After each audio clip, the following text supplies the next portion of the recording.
안녕하십니까. 오늘은 교과 11과 시온의 하나님을 위하여를 살펴보겠습니다. 시온은 하나님이 거하신 성전을 가리키는 표현입니다. 시온의 하나님은 성전에 계시는 하나님으로 이해하면 될 것 같습니다. 실제로 죄는 하나님과 우리 사이를 갈라 놓았지만 하나님은 우리 중에 거하시기를 원하셔서 이스라엘에게 성전을 지으라고 하셨습니다.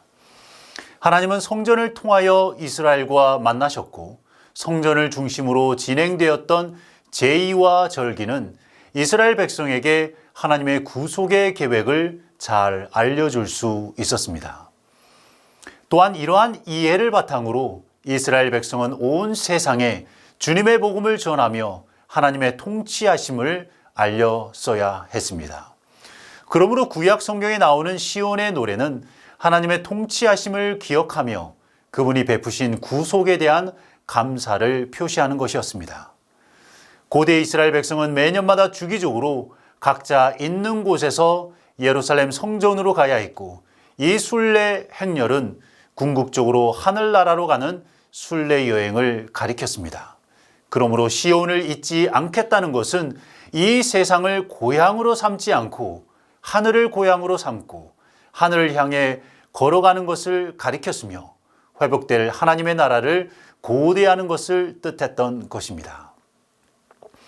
오늘 우리가 함께 살펴볼 시편은 이번 교과에도 언급된 시편 84편입니다. 시편 84편은 성전에 거하는 자들에게 임하는 축복과 시온의 대로를 걷는 자들, 성전을 향해 순례 여행을 떠나는 자들에게 임하는 축복을 언급하고 있기에 이번 교과를 이해하는 데 큰 도움이 될 것이라고 생각합니다. 이제 1절부터 살펴보도록 하겠습니다. 시편 84편 1절입니다. 만군의 여호와여, 주의 장막이 어찌 그리 사랑스러운지요. 무엇이 사랑스럽다고 말하고 있습니까? 주님의 장막이 사랑스럽다고 말하고 있습니다. 사랑이라는 표현은 주로 사람이나 동물, 즉 살아있는 존재들에게 주로 사용합니다. 사랑을 주면 다시 받을 수 있기 때문입니다. 그러나 시편 84편에서 사랑이란 표현은 물체, 즉 건물에 사용했습니다. 여러분도 어떤 물체를 사랑해 보신 적이 있습니까? 오래전에 필통과 연필 선물을 받은 적이 있습니다. 그리 비싼 것도 아니고 특별한 것도 아니었지만 그것이 사랑스러웠던 이유는 그 필통과 연필을 볼 때마다 그 선물을 준 분의 마음이 떠올랐기 때문입니다. 시편 84편 저자는 왜 주의 장막이 사랑스러웠을까요? 그 건물이 아주 멋지고 근사했기 때문일까요? 다음 구절은 우리에게 그 이유를 설명합니다. 시편 84편 2절입니다. 내 영혼이 여호와의 궁정을 사모하여 쇠약하며 내 마음과 육체가 생존하시는 하나님께 부르짖나이다. 주님의 장막을 사모하는 이유가 무엇입니까?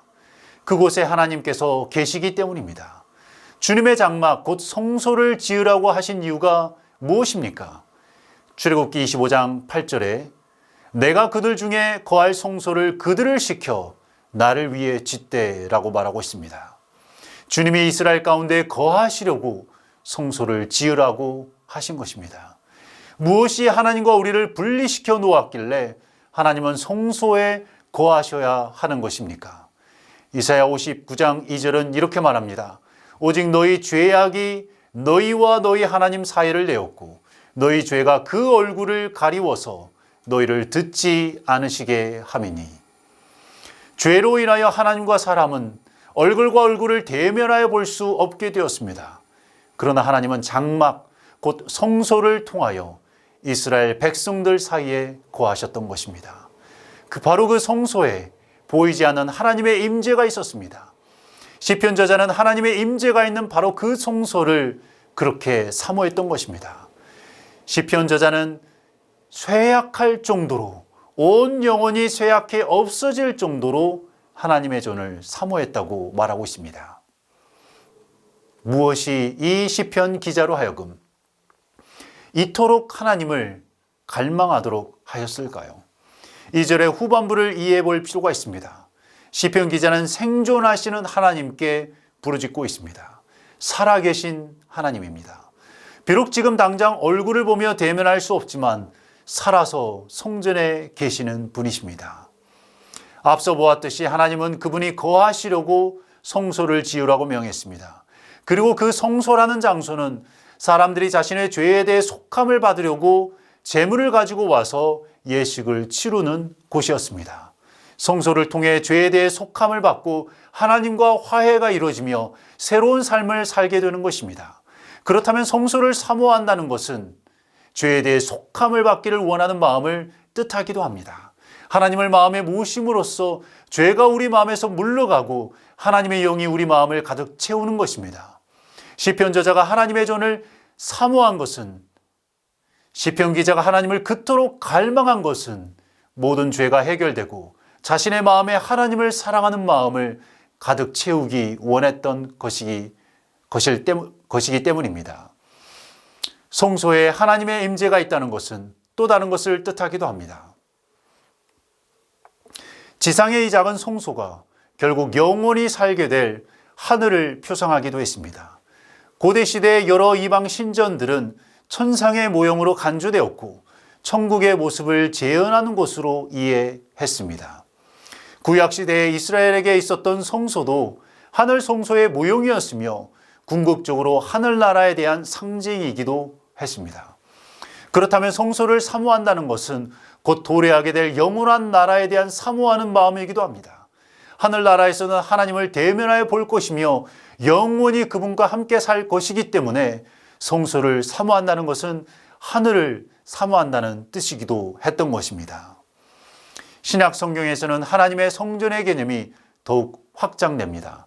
우리 마음이 하나님의 전이라고 말합니다. 그 말은 다른 말로 하여금 우리 마음에 있는 모든 죄를 내어버리고 하나님을 보좌에 앉혀두라는 것입니다. 우리가 하나님을 갈망해야 하는 이유는 우리 스스로 죄의 힘을 이길 수 없음을 절실히 깨닫기 때문일 것입니다.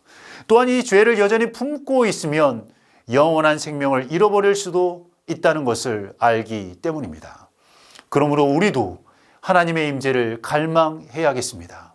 하나님의 영이 들어오셔야 죄가 나갑니다.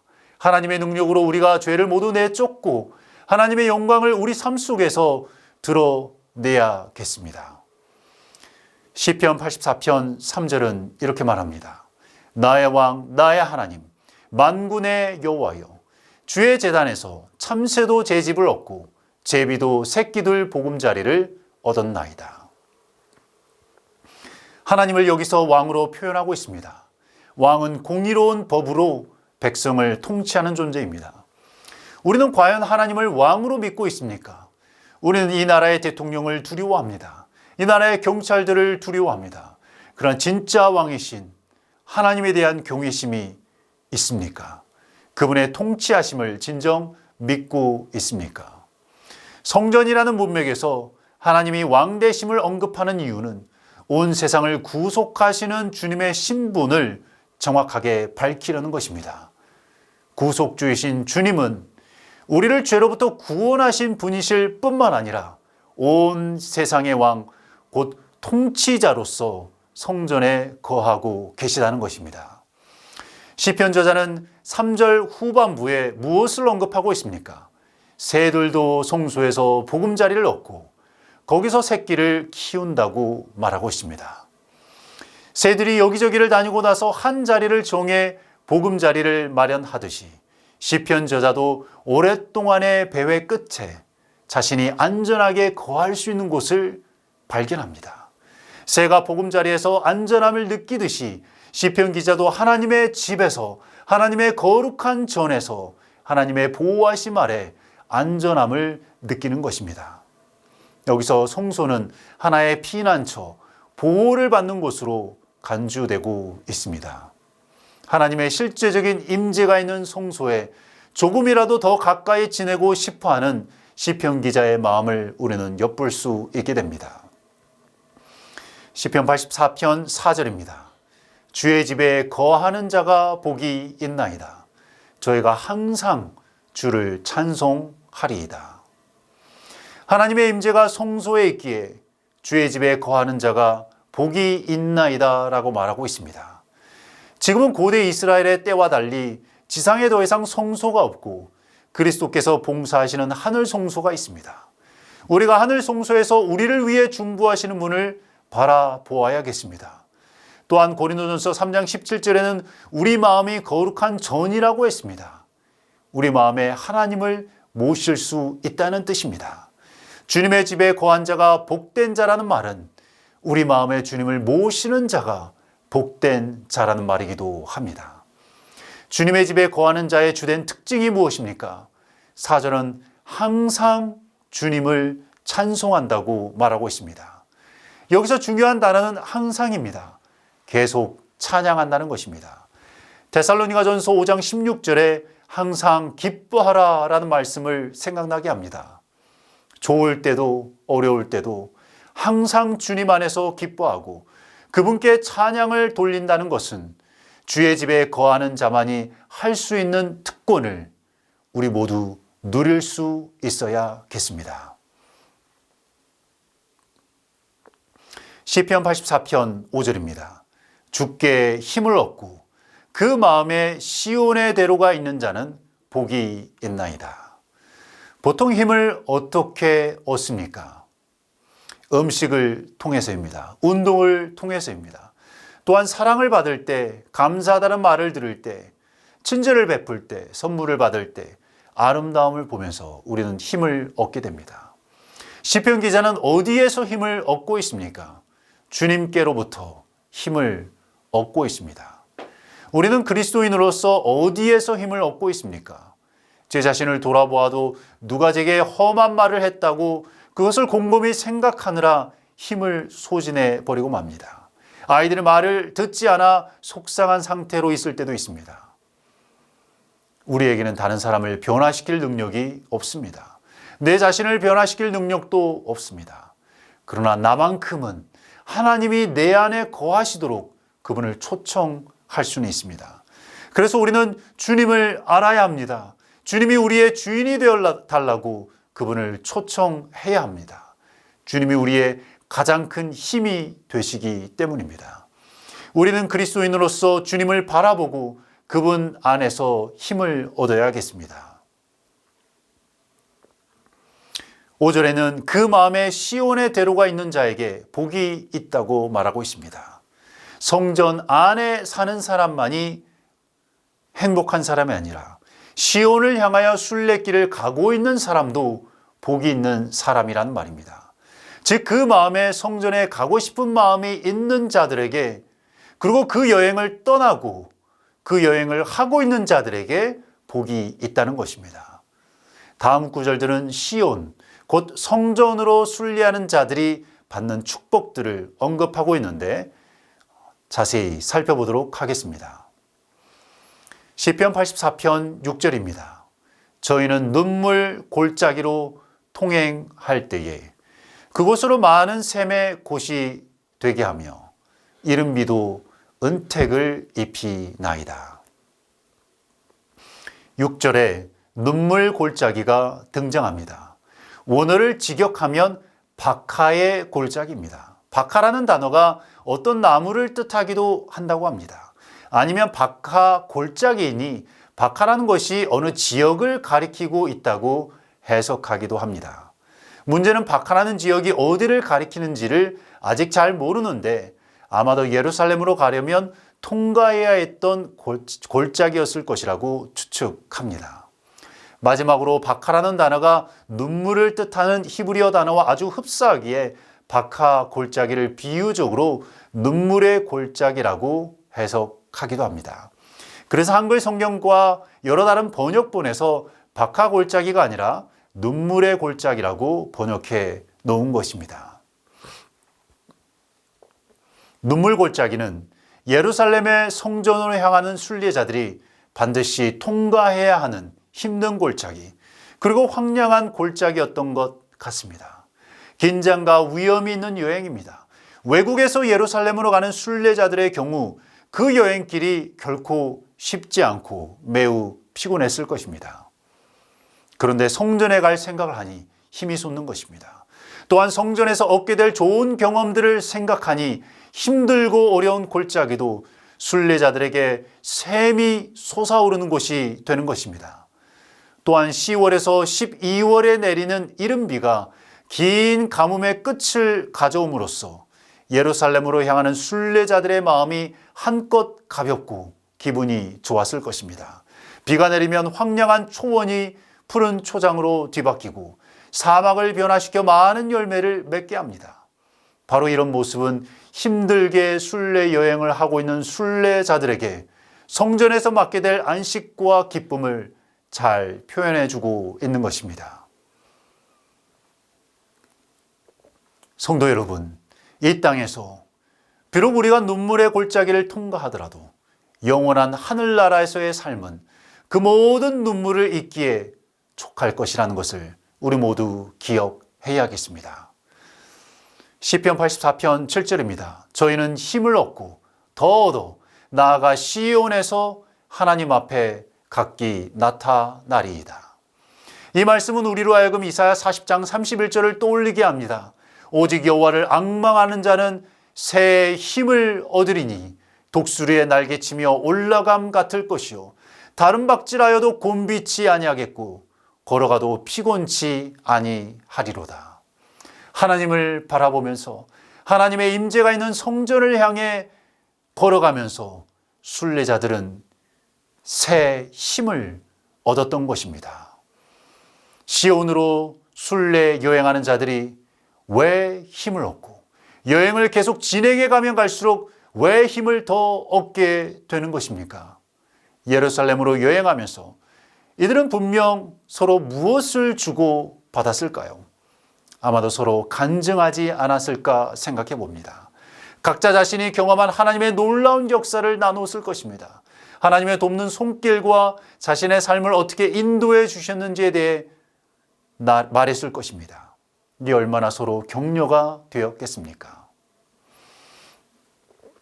7절 후반부는 시온에서 하나님 앞에 각기 나타나리이다 라고 말하고 있습니다. 서로 경험을 이야기하고 같이 찬양하고 같이 기도하였기 때문에 여행이 진행되면 될수록 더 마음이 고무되었을 것입니다. 이제 드디어 하나님의 성전에 왔습니다. 그들의 마음은 이미 하나님께 경배드리도록 준비되었습니다. 그들의 순례 여행에서 극치를 경험하는 순간입니다. 어쩌면 이것은 우리가 하늘까지 가는 순례 여행을 잘 묘사해 주고 있는 것 같습니다. 비록 이 세상에서 죄와 사단이 존재하지만 우리가 앞을 향해 나아갈 수 있는 것은 하나님의 은혜로 신앙 공동체가 구성되어 서로 말씀으로 격려하고 같이 기도하며 함께 하나님을 찬양하기 때문입니다. 이것은 작게 안식일 예배 경험을 이야기해 주기도 합니다. 일주일 내내 힘써 일하지만 안식일만큼은 모든 일에서 쉬며 세상 일은 뒤로 한 채 함께 모여 하나님께 찬양을 드리고 함께 말씀을 듣고 함께 기도하기 때문입니다. 그러므로 교회 예배는 우리의 신앙을 유지하고 발전시키는데 정말 중요한 역할을 한다는 사실을 우리 모두 기억해야겠습니다. 어떤 사람들은 하나님을 믿지만 교회는 가지 않는다라는 말을 하기도 합니다. 어떤 특정 사람이 보기 싫어서 교회 가지 않기도 하고 설교가 마음에 들지 않아 교회 가지 않기도 합니다.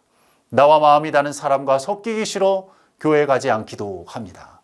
그러나 하나님이 모여서 예배드리라고 하셨고 그 가운데 복을 주신다고 약속하셨습니다. 시편 84편 7절에서 말하는 것처럼 예루살렘을 향하여 걸어가고 있는 순례자들은 하나님 앞에 나타나 그분을 뵐 것을 생각했다는 사실에 주목해야 합니다. 하나님께서는 교회에 알곡만 있는 것이 아니라 가라지도 있다고 말씀하셨지만 신앙 공동체를 이루어 함께 모여 예배드리며 서로 배우고 서로 격려하고 서로 성격이 다르지만 연합하는 법을 배우라고 하셨습니다. 그리고 그렇게 하는 가운데 하늘의 복을 약속하셨음을 우리가 기억해야겠습니다. 8절입니다. 8절에서 10절입니다. 만군의 하나님 여호와여 내 기도를 들으소서. 야곱의 하나님이여 귀를 기울이소서. 우리의 방패이신 하나님이여 주의 기름 부으신 자의 얼굴을 살펴보옵소서. 주의 궁정에서 한 날이 다른 곳에서 첫날보다 나은즉 악인의 장막의 거함보다 내 하나님의 성전 문지기로 있는 것이 좋사오니. 하나님의 임재가 있는 성전에 거하고 싶은 시편 기자의 간절함이 10절에 아주 잘 묘사되고 있습니다. 악인의 장막에 거하는 것보다 하나님의 성전에서 문지기로 있는 것이 낫다고 말하고 있습니다. 여러 번역본에서 성전 문지기로 번역해 놓았지만 단순히 성전 문 입구에 서 있는 것으로도 번역이 가능합니다. 성전 문 입구에서 심부름하는 일꾼을 가리킬 수도 있고 아니면 성전 입구에 있는 거린을 가리킬 수도 있다는 것입니다. 하나님을 대적하는 무리 속에서 지내는 것보다는 하나님의 집에서 가장 하찮은 일을 하더라도 아니면 거린으로 있더라도 차라리 그것이 더 마음이 편하다는 것입니다. 불편한 관계를 가진 사람과 오랜 시간을 보내다 보면 그것처럼 싫은 것이 또 어디에 있겠습니까? 차라리 마음이 편한 곳에서 힘든 일을 하는 것이 나을 것입니다. 또한 10절은 주님의 성전에서 보내는 하루가 다른 곳에서 첫날을 보내는 것보다 훨씬 낫다고 말하고 있습니다. 우리의 삶 속에서 이런 경험을 종종 하게 됩니다. 내가 사랑하는 사람과 하루를 보내는 것이 나를 싫어하는 무리 가운데서 여러 날을 보내는 것보다 당연히 낫지 않겠습니까? 일반적으로 사람은 오래 살고 싶어 하지만 그렇다고 고통과 어려움 중에서 오래 살고 싶은 사람은 별로 없을 것입니다.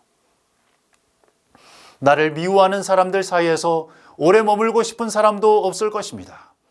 하루가 천년처럼 느껴지는 고통의 시간보다는 삶이 즐겁고 행복하여 천년이 하루처럼 느껴지는 것을 우리 모두 원하지 않겠습니까? 창세기 29장 20절은 이렇게 말합니다. 야곱이 라헬을 위하여 7년 동안 라반을 섬겼으나 그를 사랑하는 까닭에 7년을 며칠같이 여겼더라. 사랑하는 사람이 있으면 수년 동안의 수고도 며칠처럼 여길 수 있다는 것을 뜻합니다. 그러므로 시편 84편 10절은 시간의 양보다는 시간의 질적인 측면을 강조하고 있습니다. 얼마나 오랜 시간을 보냈느냐보다는 누구와 같이 있느냐입니다. 물론 요즘에는 혼자 여행을 떠나는 사람들이 많지만 여행을 갈 때 누구와 함께 떠나느냐에 따라 여행의 질이 결정됩니다. 서로 마음이 맞지 않으면 그 좋은 관광지나 휴양지에 가서도 마음이 상하여 집에 있는 것만 또 못할 수 있기 때문입니다. 시편 기자는 하나님의 전을 사모합니다. 그곳에 계신 하나님을 갈망하는 것입니다. 이와 비슷하게 묘사하고 있는 시편 42편 1절에서 5절을 보겠습니다. 하나님이여 사심이 시냇물을 찾기에 갈급함같이 내 영혼이 주를 찾기에 갈급하니이다. 내 영혼이 하나님 곧 생존하시는 하나님을 갈망하나니 내가 어느 때에 나아가서 하나님 앞에 배울고 사람들이 종일 나더러 하는 말이 내 하나님이 어디 있느뇨 하니 내 눈물이 주야로 내 음식이 되었도다. 내가 전에 성의를 지키는 무리와 동행하여 기쁨과 찬송의 소리를 바라며 저희를 하나님의 집으로 인도하였더니 이제 이 일을 기억하고 내 마음이 상하는도다. 내 영혼아 내가 어찌하여 낭망하며 어찌하여 내 속에서 불안하여 하는고 너는 하나님을 바라라. 그 얼굴의 도우심을 인하여 내가 오히려 찬송하리로다. 아마 지금은 성전으로 갈 수 없는 상황으로 보입니다. 그래서 사슴이 목말라 물을 찾는 비유를 통하여 자신의 영적인 목마름을 설명하고 있습니다. 하나님의 전에 가서 하나님을 뵙는 경험을 갈급해하고 있는 것입니다. 또한 사람들과 함께 하나님의 집, 곧 하나님의 전으로 올라가 함께 찬송하며 기쁨의 제사를 드리던 일을 생각하고 있습니다. 그렇게 했던 일이 너무 좋았던 것입니다. 성도 여러분, 우리가 교회에 와서 함께 예배를 드리고 함께 하나님께 찬송을 드리며 함께 감사의 제사를 드리는 것은 정말 큰 특권이지 않습니까? 하나님의 특별한 임재하심을 경험할 수 있는 시간입니다. 일주일 동안 죄악 세상에서 열심히 일하느라 수고했지만 신앙의 공동체인 교회에 와서 말씀을 들으며 성도 간의 교제를 나눈다는 것, 바로 그곳에서 우리 모두 꼭 새 힘을 얻었으면 합니다. 시편 84편 11절입니다. 여호와 하나님은 해요 방패시라. 여호와께서 은혜와 영화를 주시며 정직히 행하는 자에게 좋은 것을 아끼지 아니하실 것임이니이다. 하나님은 해와 방패라고 말합니다. 말라기 4장 2절에는 의로운 해라고 말하고 있습니다. 하나님의 의로우심이 온 세상을 밝히 비춘다는 것입니다. 시편 84편이 성전을 배경으로 기록되었기에 성전이라는 문맥에서 해와 방패의 의미를 생각해 봅니다. 하나님의 성전은 영적으로 이스라엘의 중심에 놓여 있었고 그 성전에서 치러지는 모든 예식들은 궁극적으로 이스라엘 각 개인에게 영향을 주어 그들이 세상에서 하나님의 영광을 드러내어야 했습니다. 그렇습니다. 성전의 존재는 해와 같은 역할을 했던 것입니다. 에스겔서에는 해라는 이미지가 아니라 물이라는 이미지를 사용하고 있습니다. 성전에서 흘러나오는 물이 온 세상에 흘러내려간다고 말합니다. 하나님의 전에서 나오는 모든 것들이 온 세상에 영향을 미쳐야 한다는 것입니다. 또한 성전은 방패와 같은 역할을 하기도 했습니다. 사무엘 시대의 블레셋과의 전쟁에서 언약궤의 역할을 기억하실 것입니다. 비록 이스라엘 백성이 언약궤를 부적처럼 잘못 이해하였지만 그 언약궤는 하나님의 임재의 상징이었고 그들이 하나님의 말씀에 순종하며 살았더라면 그들을 실제로 적군으로부터 보호하는 역할을 하였을 것입니다. 그래서 시편 84편 11절 후반부에는 정직히 행하는 자를 언급하고 있습니다. 정확히 번역하면 정직하게 걷는 자입니다. 성전을 향하여 걸어가는 순례자들 이렇게 언급하고 있는 듯이 보이기도 합니다. 하나님의 전을 간절히 사모하며 하나님의 임재가 자신의 삶 속에서 계속 역사하기를 기도하며 또한 정직하게 하나님의 뜻을 행하는 자에게 하나님은 해와 방패로 역사하실 것입니다.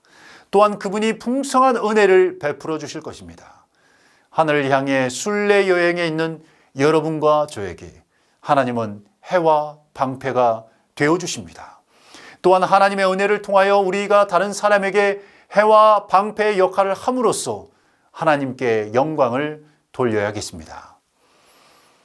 시편 84편의 마지막 구절입니다. 12절입니다. 만군의 여호와여 주께 의지하는 자는 복이 있나이다. 복과 관련하여 앞서 언급된 것은 4절과 5절에 주님의 전에 거하는 자가 복이 있다고 했고 성전을 향하여 순례 여행에 있는 자가 복이 있다고 말했습니다. 시편 84편은 주님을 의지하는 자에게 복이 있다는 말로 마무리를 짓고 있습니다. 어쩌면 주님을 의지하고 신뢰하는 것이 성전으로 순례 여행을 가는 것과 성전에 거하는 것보다 더 중요한 것이지 않았을까 생각해 봅니다. 주님을 의지하기에 순례 여행을 떠나는 것이고 주님을 의지하기에 성전에 거하며 예식에 참여하기 때문입니다. 결국 성전으로 향하는 순례 여행과 성전에서의 예식, 이 모든 것의 궁극적인 목표는 우리 삶에서 주님을 더욱 의지하고 그분을 더욱 신뢰하는 삶을 살기 위함일 것입니다. 성도 여러분, 주님을 신뢰하고 그분을 의지함으로써 새로운 용기와 힘을 얻게 되기를 간절히 바라면서 오늘의 모든 말씀을 마치겠습니다.